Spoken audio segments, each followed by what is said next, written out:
We're going to try and make this short too. So you have heard a lot of highlights tonight. You've heard our successes, you've heard our challenges. And despite all of the struggles, all of the challenges, we do believe that Ray John has a very, very positive future. We've just completed a strategic visioning process as an organization. This was started just under a year ago by the previous executive director, Ann Teplin. And Ann couldn't be here with us tonight, but we really owe her a debt of gratitude for her guidance and for her facilitation of this process.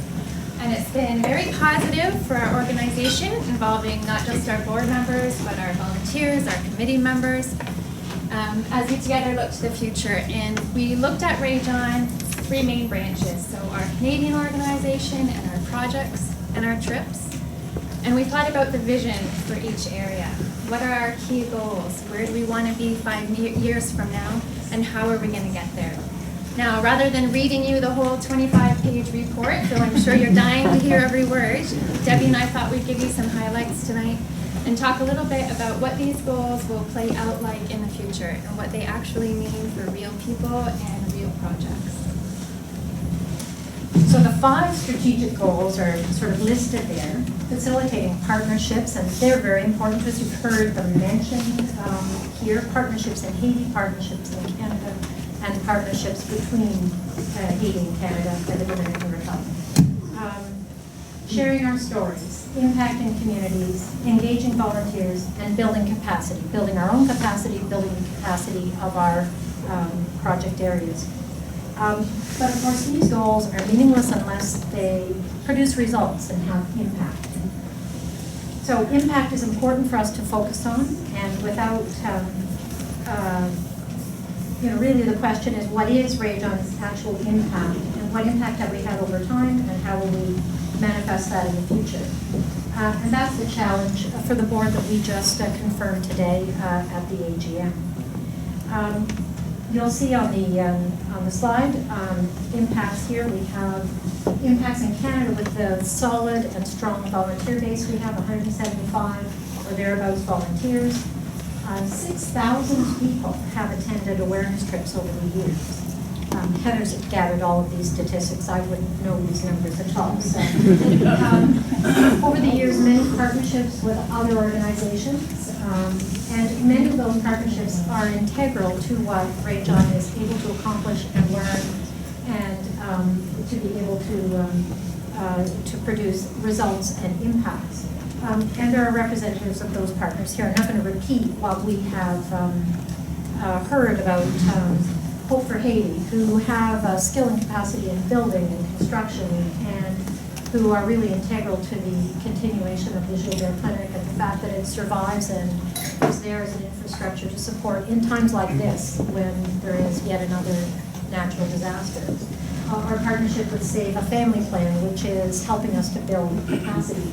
And we have a picture there, that's Andre Jean-Pierre, who is our field director in Haiti. And you'll see just what I think that smile, for those of you who met him, know what an enthusiastic and bright young man he is. But as a leader, needing that help to build his capacity and that of many other local leaders who were trying to identify and help build their capacity. Because it's not about what we're doing, it's what we're helping to empower our partners to be able to do themselves with our help.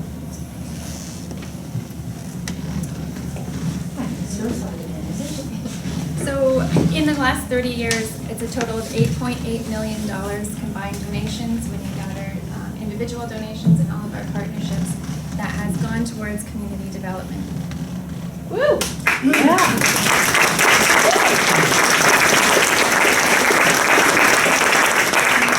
So in terms of numbers, the fact that 36,000 vaccinations have been administered to adults and children, and of course that's a continuing thing, and very critical. I think one of the claims that Ray John has often made is about the impact on eradicating measles in the St. Mark region, which is really, we feel, an accomplishment in that area.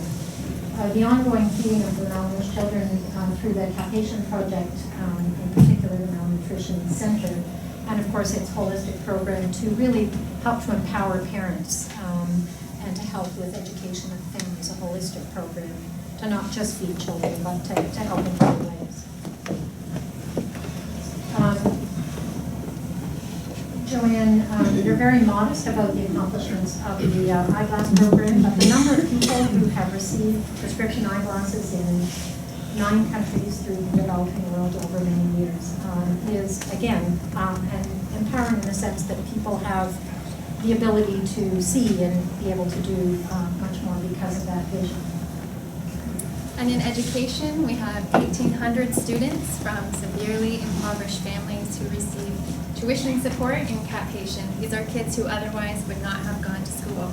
We're talking preschool, elementary school, and high school. In total, it's over 6,000 students from preschool to grade 12 that have received an education because of your support. And it's 1,600 adults that have learned to read and write through the Alpha Literacy Program. Can we get a quick show of hands if you had the privilege of being in an Alpha class and listening to those women sing? It's a powerful experience. I don't think is soon forgotten. Their pride is truly remarkable. So impacting communities, our focus now and in the future is to work in communities in a participatory way, and all of our projects are driven by an emphasis on communities going through a process to identify their own needs, their own goals, vision, their contributions, and how we can then work to help in a collaborative way. And of course, I'm not going to go through each of the projects in any detail because I think you've had a bit of an overview from the things that other people have said. I do want to start focusing a little bit though on the hurricane and the impact of Hurricane Matthew because, of course, helping, although our focus is community development, we have in Regina been through 9 natural disasters with and sort of walked that journey with Haitian people through 9 disasters. The Hurricane Matthew is now the 10th. And of course, that means sometimes shifting to help in a different way rather than the empowerment process when emergent needs are there. And we're in that situation again, once again, because of Hurricane Matthew. We were cautious initially to talk about the impact on our own project areas because we all heard about the devastation in the south of Haiti. Our projects are in the midsection in the north of Haiti, but we have had confirmation now of some very, very severe and significant impacts in our own project areas as well. Much property damage, roofs of houses blown off. Any of you who know Monsieur Lupnor, his house was, his roof is lost. And many of our staff members have had significant impacts. Those subsistent farmers in the St. Mark area have lost crops. Our charcoal people in Pinson are devastated in terms of that whole charcoal production. So hunger, there's a red alert because cholera and typhoid, the waterborne diseases, are now sort of the next wave and the next surge. Glenn and I were talking just the other day to Partners in Health who are preparing significantly for that surge of those waterborne diseases. So the impact starts within lack of food and the increased cost. That means that our partners who've committed, the families who've committed to pay tuition for school are going to have a really hard time. Payment of fees for medicine. So there are many aspects of our program that now will need reinforcement, and also there's another impact in that people from the south who are in those very devastated areas have been displaced and are migrating to the northern areas to relatives and to communities that have a little more, and that includes our Cap-Haitien Malnutrition Center has already seen a big spike in their attendance, and relatives and others are now coming. So in many ways we are starting to see the significant impacts, and that's why any donations tonight will go to Hurricane Matthew, and we will be continuing to now update our website and to communicate about the impacts and how we may be able to help. Heather, myself, Cheryl DeGroot, Glenn Madison, and Tuplin, Brendan Wiley are going the first week of November, and so we will be following closely the impacts and how, the focus of that trip is to really work with our community development projects, but also obviously now the impact of this disaster will have to be addressed. I've been a little too long on that slide, haven't I? So our mission, Rajon Share Care supports partners in Haiti and the Dominican Republic to enhance their well-being and capacity. We provide a bridge between those who can help and those who need and want help in Haiti, the Dominican Republic, and other developing countries. This is our mission, and our goals will continue to flow out of it, facilitating partnerships, sharing our stories, impacting communities, engaging volunteers, and building capacity. Rajon's future will center around these goals, which sound really great, and we want to give you just a couple brief examples of what they might actually look like. So sharing stories. One of the unique features of Rajon is our commitment to raising awareness and fostering learning. Our trip participants come home with a new perspective. Many of them go on to study international development or to volunteer or work for other organizations, sometimes in other countries. But this is part of us joining together with the global community to promote social justice and lasting change. Yeah, and I think in this sense we want to also talk about our partnership with Save a Family Plan, which has really been a 4-year collaboration and a partnership called the Empowerment Project, where a larger organization called Save a Family Plan, of which 2 representatives are here today, Leslie Porter, the executive director, and Louise Cote, who is I think the chairman of the board, chairperson? President. Similar to our John Barnfield's position, yeah. But Save a Family Plan is a much larger organization than we are and has a lot of experience to offer to assist us. They have significant projects in India and have been collaborating to help us build our capacity and to improve ourselves here in Canada and in Haiti. So building capacity has been a big focus of that partnership.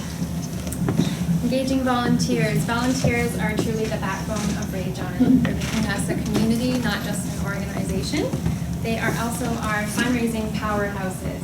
Volunteer-led events brought in a net total of over $46,000 for Rajon projects last year. So thank you to all our volunteers. And they're not just money raisers, they are our story sharers and involved in the direction of our projects and activities. Our goal is to continue engaging new volunteers, making sure that we have people who step into key roles and ensure our sustainability for 30 years more and beyond. And we welcome and value volunteers of all ages.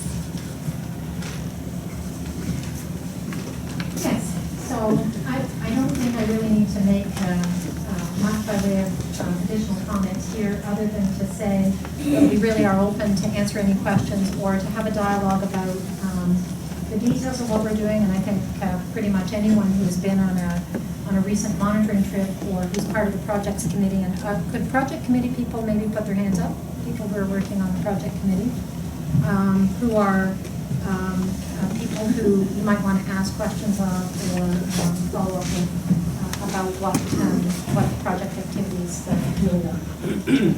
Thank you. Celine, you've heard enough from us tonight about how valuable and important our partnerships are to us, and we will continue to invest a lot of energy in partnerships in the future. So our future is bright. One thing we haven't done tonight is have a toast yet, and I don't even have a glass, but would somebody let me borrow theirs? Can I use yours, Marta? So I'd like to propose a toast in solidarity to our Haitian partners and friends, in the aftermath of the hurricane, that we stand with them, and to a bright future for Rajon. To another toast. Cheers.